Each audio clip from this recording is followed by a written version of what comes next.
At the end of the previous part, Mukata tamed the legendary beast Fel. Thanks to his unique cooking skill, he finally makes it to the next kingdom, joining the Merchants Guild and making a small fortune, selling salt and pepper from his shop and also joining the Adventurers Guild. He picks out an easy herb gathering quest for his first mission. The next day, Mukata starts getting ready preparing to set off on his mission. But Fel glares at him demanding that it's time for breakfast. The two make it to the fields, but Fel says he is still hungry. There wasn't enough ingredients, so Mukata tells him he should go hunting again. Fel agrees but worries about Mukata's safety if he is not around, saying he can feel that there are monsters around. Fel tells him not to worry, casting a protective barrier on him. He dashes off, telling Mukata to have lunch prepared for him. Mukata starts his quest searching for his herbs, but it's an easy task for him. Because he can use his appraisal skill on the field to easily find the right herbs, he is able to easily complete the mission, and even wonders if he will get a bigger reward for collecting more than the requested amount. With his mission complete, he decides to start making lunch. Since he is out of meat, he decides to make a cheap meal he can buy from his shop,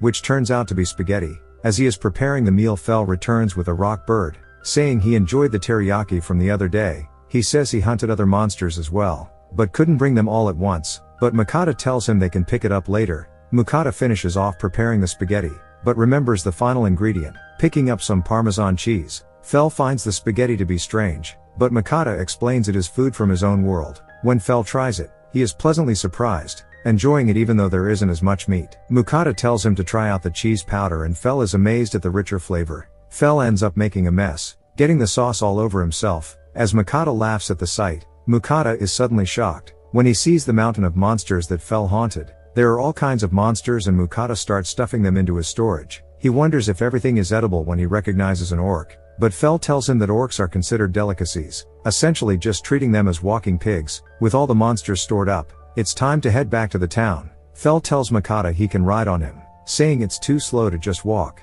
Mukata is surprised to hear this and gets onto him. They take off and Mukata starts panicking when they go too fast, struggling to hold on as Fel dashes back to the town. They make it back and Mukata is glad he is still in one piece. He wonders what if he had fallen off, but Fel says that would be his own fault. So Mukata reminds him that if anything happened to him, he wouldn't be able to eat his food anymore. Mukata heads to the Adventurers Guild and hands in the herds. The girl is surprised he has so many, saying he must have gotten lucky and pays him 9 silver for the herbs. Mukata then asks about selling monsters, surprising the girl, but he points over to Fel and the girl is stunned to see him. She quickly regains her composure and points him over to the guild butcher. Mukata pulls out an orc, and the man worries about space so they head out to the back. The butcher tells Mukata he has heard about him from the rumors around town. Mukata pulls out the mountain of monsters, shocking the man with the amount, and that there are also some air-ranked monsters. Mukata asks him to skin all the monsters, saying he will sell all the materials except for the meat. With so many monsters, the butcher tells him to come back the next day. Mukata asks him to skin one of the monsters so they can have something for dinner, so the man prepares one of the orcs for him.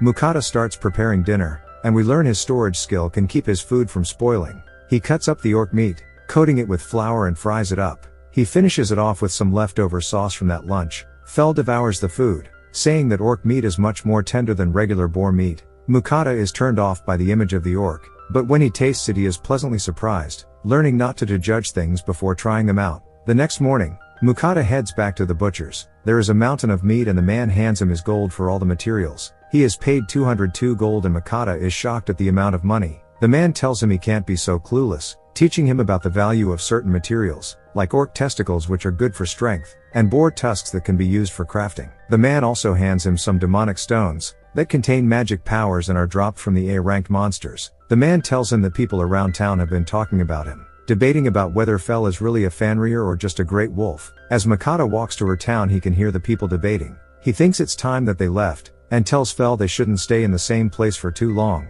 Fel says he doesn't mind, but says he is hungry again after seeing the mountain of meat. The two make their way out of the town and find a place to set up camp. As Mukata goes to prepare dinner, he decides to treat Fel to a feast since he made him so much money. He pulls up his shop, showing Fel all the meats from his world, and he suddenly thinks it's raining, but it's really just Fel drooling over seeing the options. Mukata orders a bunch of food, and creates a platter of mixed meat from his world. Fel is amazed by the different textures and flavors, having never eaten such foods before. Mukata follows up with the main dish, cooking up some Japanese black wagyu, but Fel is disappointed by its small size. But when he tastes it he is instantly blown away, and Mukata tells him it's from a cow that was specially raised. Fel is surprised that people in his world raise their food. since monsters just appear in this world, but he can't argue with the results. Meanwhile in the town, we see the two guild clerks chatting about Mikata. The merchant girl thinks the other must have a thing for Mikata, but she really just has a thing for Fel. After their feast, Fel is energized, saying he could even beat up a dragon.